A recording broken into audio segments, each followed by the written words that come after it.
Cześć! Dzisiaj zapraszam Was na przygodę z 10-letnią płytą główną Asusa, napędzaną przez równie stary procesor Intela, jest to i5 4790. Przetestuję dziś, jak na wydajność wpłynie zastosowanie przedłużacza PCI Express, a także przejściówki z PCI 16 na 8 razy. Zaczynajmy!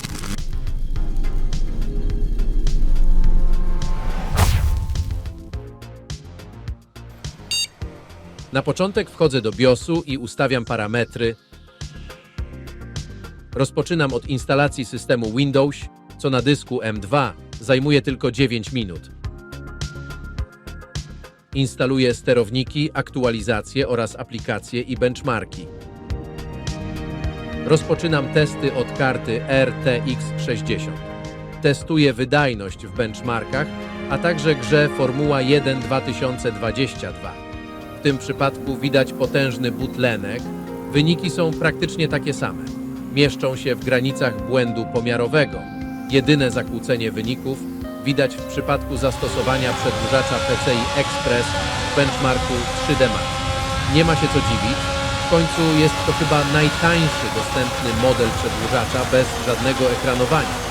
Z kolei w przypadku po zastosowaniu przelotek, ze względu na bottleneck, nawet praca z magistralą zmniejszoną z 16 razy na 8 razy nie wpłynęła na wydajność.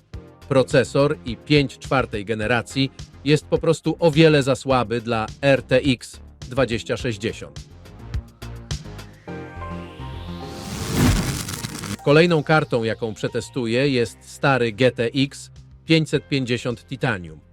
Widać ogromną różnicę wydajności w stosunku do nowszego RTX-a, prawie 9 razy. W przypadku tej karty nie udało mi się zrobić testów z samym przedłużaczem. System zaczynał się uruchamiać, ale po chwili monitory się wyłączały i pokazywały brak sygnału. Natomiast po zastosowaniu przelotek wraz z przedłużaczem nie było żadnego problemu i udało się zakończyć testy. W przypadku karty GTX 550 Titanium ograniczenie szerokości magistrali do 8 razy spowodowało proporcjonalny niemal dwukrotny spadek wydajności. W przypadku 3D Marka jest to prawie 55%. W Unigine Valley to około 45%. Z przeprowadzonych testów można wysnuć wniosek, że jakość przedłużacza PCI Express ma duże znaczenie i jeśli zależy nam na stabilności, nie ma co oszczędzać i wybrać lepszy produkt. Jeśli dotrwaliście do tego momentu, to znaczy, że temat przelotek, przedłużaczy i starożytnej elektroniki Was naprawdę wciągnął, albo usnęliście przed ekranem. Podsumowując, jeśli chcecie bawić się w archeologię komputerową, to pamiętajcie, dobry przedłużacz PCI Express może uratować Wam życie, albo przynajmniej kilka godzin frustracji. A jeśli chodzi o procesory z epoki kamienia łupanego? Cóż, nie oczekujcie cudów, zwłaszcza gdy próbujecie je zmusić do współpracy z RTX-em. Dzięki, że byliście ze mną na tej technologicznej przygodzie. Trzymajcie się i do zobaczenia w kolejnym filmie.